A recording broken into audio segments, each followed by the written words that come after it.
Hello all of you awesome people out there, and welcome back to another super awesome and mega wicked cool video done by myself, Disowned here, and I'm going to bring you guys yet another ship review. Now the last one I've done was on the Pacifier, the Concord frigate, and I've really been enjoying that ship, so what better than to go to its bigger brother, the Enforcer, which is the Concord cruiser. Now I'd like to thank whoever actually sold me this ship who was in the stream the other day. Unfortunately I can't find your name anywhere, but just want to say a massive thank you. This ship is a little bit expensive, but that wasn't the problem. The problem was I couldn't actually find one for sale. They don't pop up on the market very often, and if we look in the contracts, all that's usually in here is get rid of that one, is the blueprints. So blueprints, lots of blueprints, and actually a few of them to be honest. Even this one I've had a look, is just a blueprint with all the materials to actually build the thing. So to actually find one of these fully built and ready to buy is quite difficult. So thank you again for whoever sold this thing to me. So the estimated value of this ship is about 300 million if you're looking at the obviously estimated ship value when you first buy one. And it is a little bit expensive. And I'm just going to go to one of its major flaws straight away, which I was hugely disappointed with, especially when you look at this ship, you'd think it wouldn't be a problem. But it doesn't have any drones. It doesn't have any drone bay. You can't launch any drones. And what I mean by, so you'd look at it and think it can, is that it has a drone bay right there. I can see it. There it is. So drones should be able to come in and out this thing. It's got the shield where they can come in and out. But that's surely for aesthetics. Unfortunately, it doesn't have a drone bay, can't use drones. If this thing had drones on it, even if we could field just a full flight of lights, it would be so much better, but it just can't. So let's move on to the actual ship itself then. If we start by having a look in its traits, see what it's actually going to be good at.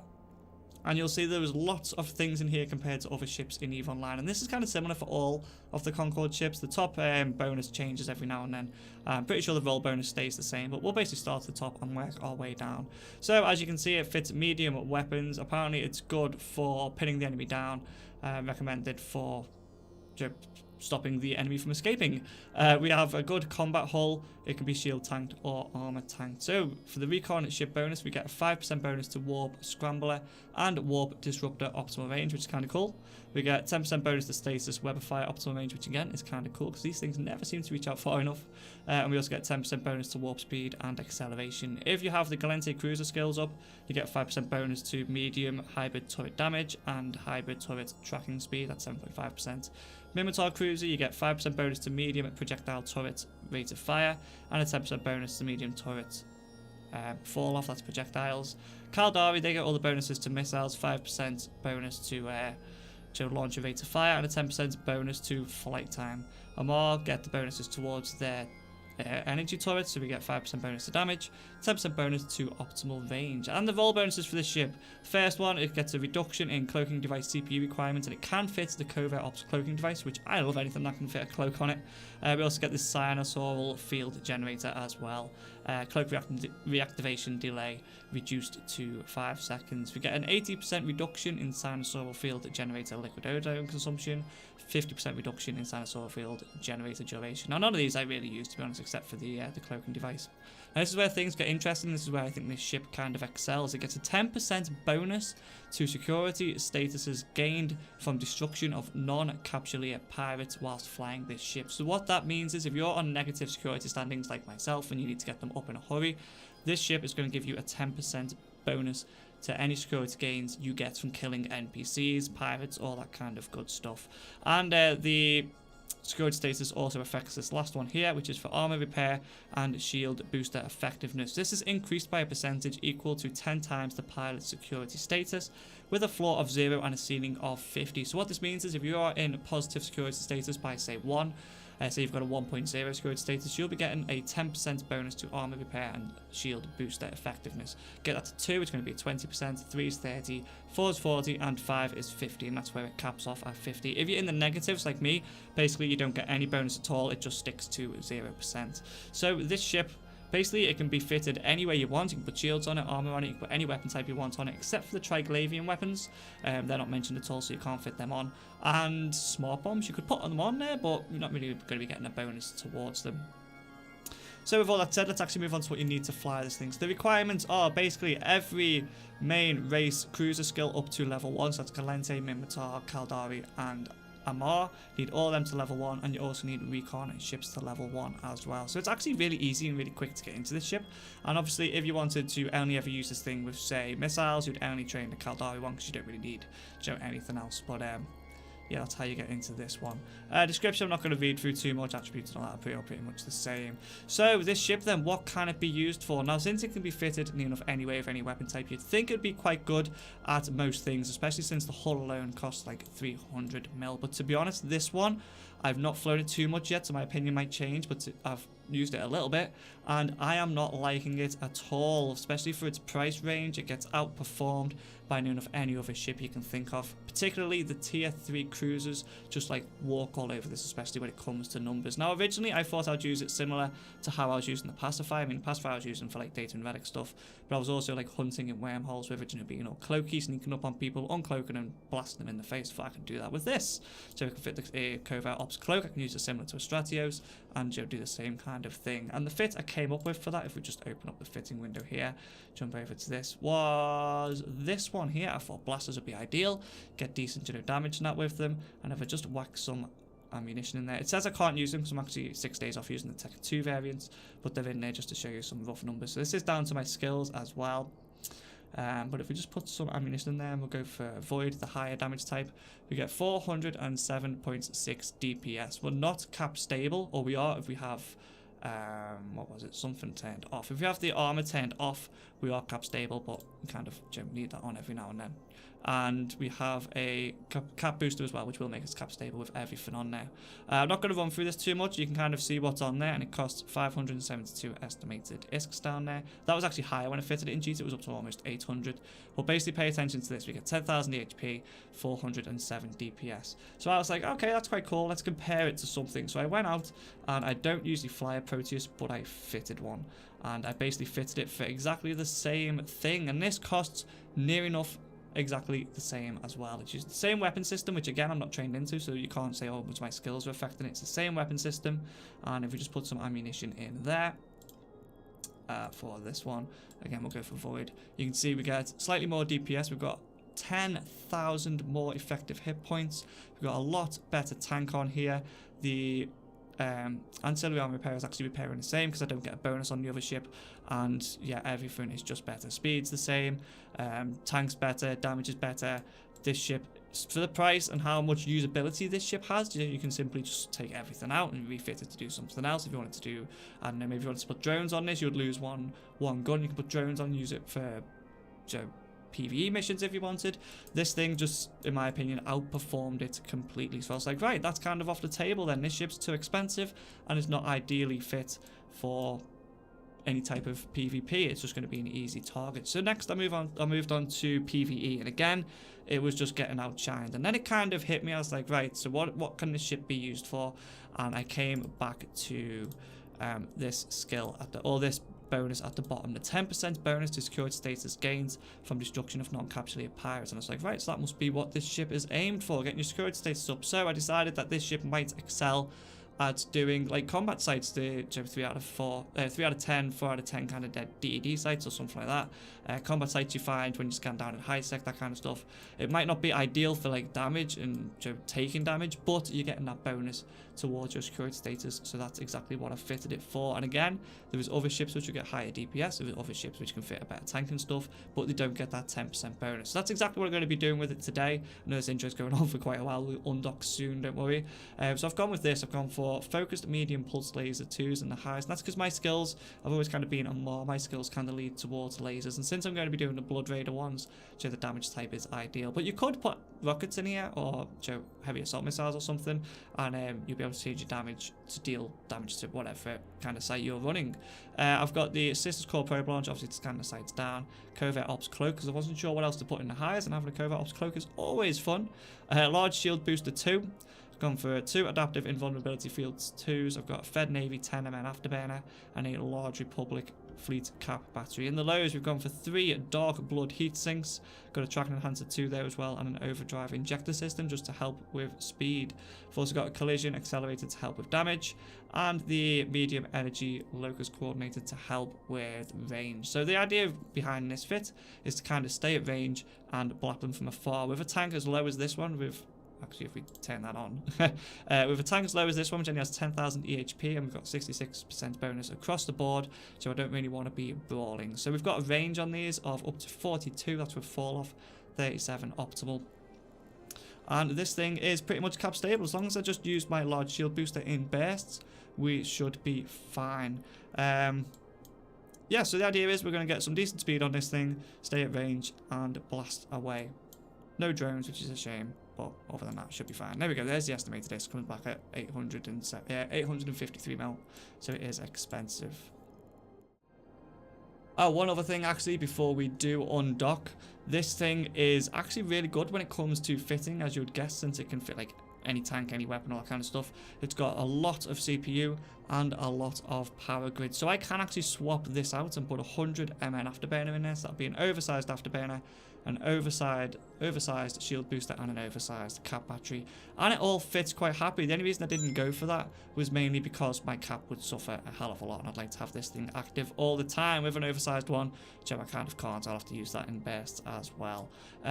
It's also quite fast as well. It's got near enough a 5 AU warp speed, which might not be anything to write home about, especially when you compare it to the 10 AU warp speed of the pacifier, but compared to other cruisers, that is pretty quick. Again, nothing to write home about, but it is.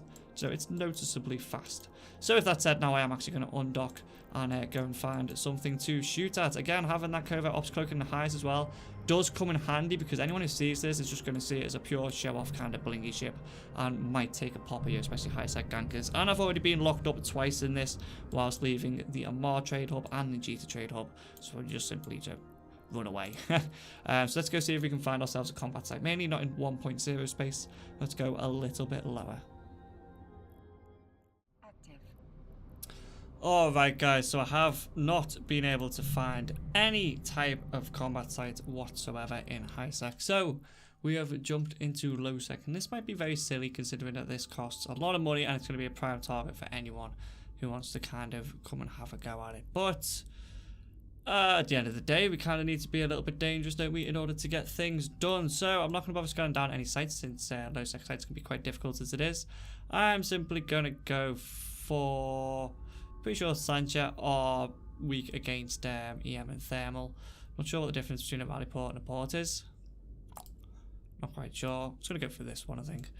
So we'll warp here. I'm going to turn this off as well, just so you can actually see the warp animations, or lack of, should I say. Basically, what you want to look out for, mainly when we land, you'll see it now, it's probably already done it, is this little kind of gun handle trigger thing kind of pulls down a little bit. And also at the back of the ship, we have two kind of little plates just on this engine, one there and one at the bottom, and they kind of just pull out a little bit, if we can see that. So that's going to pull down, there you go, and these little plates are going to just lift up, and that is it. Considering that the pacifier has quite cool kind of animations on it, this thing not so much. Right, so let's get everything running and get this on, and we'll start getting a few swipes of this going as well. So we're against cruisers and turrets here, so I kind of want to take those turrets out if I can first, but we'll take down this cruiser since we're near enough done. I might fast forward some of this, but yeah, we'll just want to kind of see how this ship performs. I mean, it seems to be taking these down not too bad, to be honest, even though we're using the least damage kind of ammunition. It's a long range ammunition, seems to be doing okay. Our speed's not brilliant, but it's up far enough that we don't kind of need to worry too much about being hit by everything. I mean, you can see a lot of these lasers are missing. It's ideal when enemies are using lasers, because you can see if they're actually hitting you or not. You can see the kind of missness here. I'm going to go for this one next, I think. In fact, before we trigger the next wave, because there's bound to be one, let's actually see if we can take some of these out. So as long as I manage my large shield booster and don't just leave it running never ending, you know, we should be okay. Now, if I had a better standing and I got more of a boost in the shield booster, I might actually swap one of these for one of those mods that actually increases the booster's effectiveness. But since I don't get that much of a boost off it, you know, I've not bothered with that. But let's take these out, because these are just an absolute nightmare, these towers. Help if we actually approached it rather than orbiting it, would get there just a little bit quicker.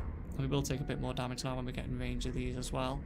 But we should be okay. I also need to keep an eye on D-scan. I can see we've got Proteus on scan, not within 10 yet, so that's not too bad. I've got to remember I'm actually in low sec here. We can probably start opening fire on this in a second.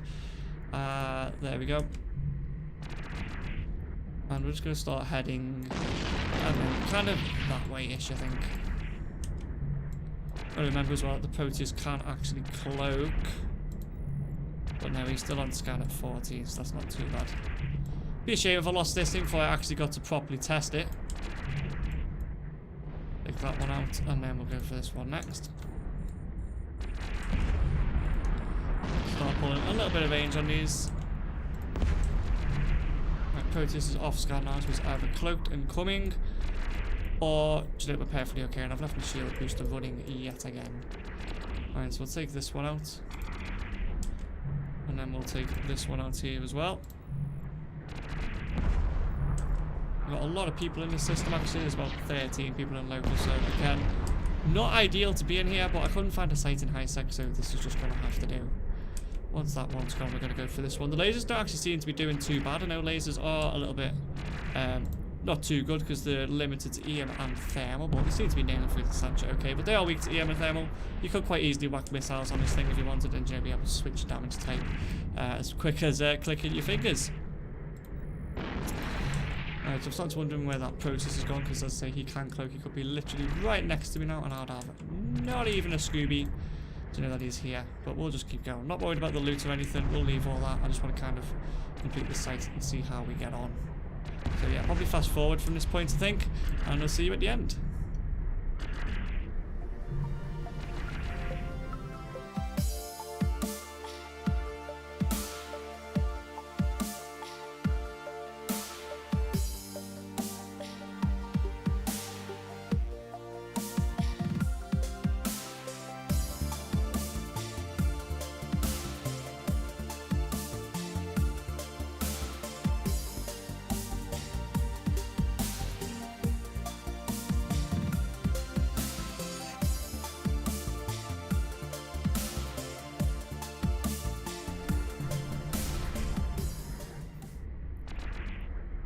And unfortunately, that's going to be our time to leave, since we've got combat scanner probes out, and I really don't feel safe in a ship this expensive. Almost $1 billion. Very, I wouldn't say blingy ship, but just the actual ship itself, you know, is one that's kind of hunted down.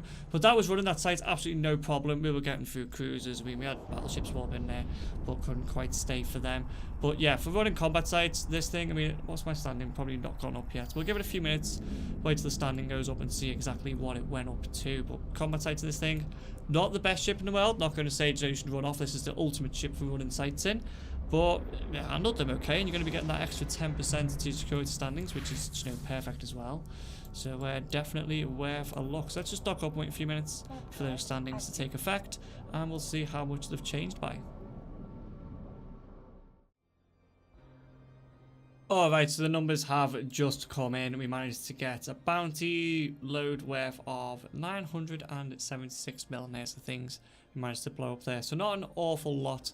Also, Sancho now don't like us by another 0.3, but I'm like -8 with them anyway, so it doesn't really matter too much. We've opened up the character sheet and go to security status. We can see that we actually improved by this one? Will be this one, wasn't it?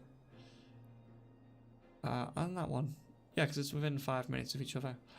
So yeah, we managed to go up by 0.09 and 0.07. So nearly went up by 0.2, which is actually not too bad when you consider, you know, the amount of ships we killed, and that little boost in getting the extra security status gain is actually quite cool. It's only 10%, but that adds up over time. These ones, by the way, they're from ones when I was trying to find combat sites, and trust me, the actual bounties I got from them will just show how poor they were. That was 255 drone site. That was, I'm guessing I must have joined that one halfway through or something. It's 39k for completing the whole site. You know, I didn't really see it fit to show those ones. But this one, if it wasn't for those combat probes, then most of you probably say, oh, I'm a wimp now, I should have stayed, you know, and carried on. But as soon as I seen the combat probes in the D-scan, I was like, no, I'm getting out of there. Because to be honest, if it was me and I see, if you've got combat probes out, you're kind of looking for a fight, and if you see one of these things in space, even if you're on a ship which might not equally match it, you're still going to think, oh yes, I'm going to have a go at that. So that's the only problem with these ships, is they're not seen very often, and when they are seen, they are prime targets, or at least in my opinion. they're prime targets. People are going to try and take them out. And like I said, just going from Jita to Amar space for the Blood Raider sites, which I didn't actually find any of, I managed to get locked up twice by people sitting on gates. I mean, luckily I've got a cloak, so I can cloak up before anyone actually gets hold of me. But even gankers, I think, will try and get this because it's just a nice juicy kill on their kill board, and that's basically all you are in this. It's not really fit for much else. But trying to get your security status up. Now, don't get me wrong, I'm not saying that this ship is absolutely useless. If you want to take it into null, wormhole space, low sec, or wherever you want to do some PvP in it, it will shoot guns. It will eventually kill someone. I'm just saying that there are better ships aimed at doing that. I mean, I don't think I have any Stratios hulls actually set up, but let's just see if we can find one and compare the two together. So, I mean, how much does this one cost? 224 mil. 150 DPS just from the drones. There we are. Modules, charges. Let's get some charges in this. Let's go for, I don't know, Gleam. What's the range on them? Too short. Alright, so that matches like the range we were going at. We're getting 227 DPS. We have got drones. This is even set up to do data and relic sites. It's a dual armor rep on there. 243 mil. So we've got 227, 20. I know that tank's better already. Speed's about the same. Resists are probably the same, if not a little bit better. It's just the damage might be a little bit less. But like I say, that's not really fit up for PvP, but still, well, you can see from the numbers, it's better. It just is. So that's all I've got to say on this one, to be honest. Lovely looking ship. If you want to spin something around in station, definitely go for one of these. Need to get your security standings up. Definitely one of these again, but I would advise keeping it to high sec or a very unpopulated or safe system. If you are part of a null corporation or something, obviously you'd be safe using this thing as well. But other than that, don't really have much else to say on it. Right, so if you did like this video, guys, hit the like button, and other than that, I'll see you guys right here very soon in another video. Bye-bye! If you did enjoy this video, don't forget to hit the like button and hit the subscribe button as well to get some more game guides, how-tos, let's plays, and live streams from myself. I also think you should check out this video just up here, but if that one doesn't interest you, then try this one. Other than that, guys, take it easy, and I'll see you soon.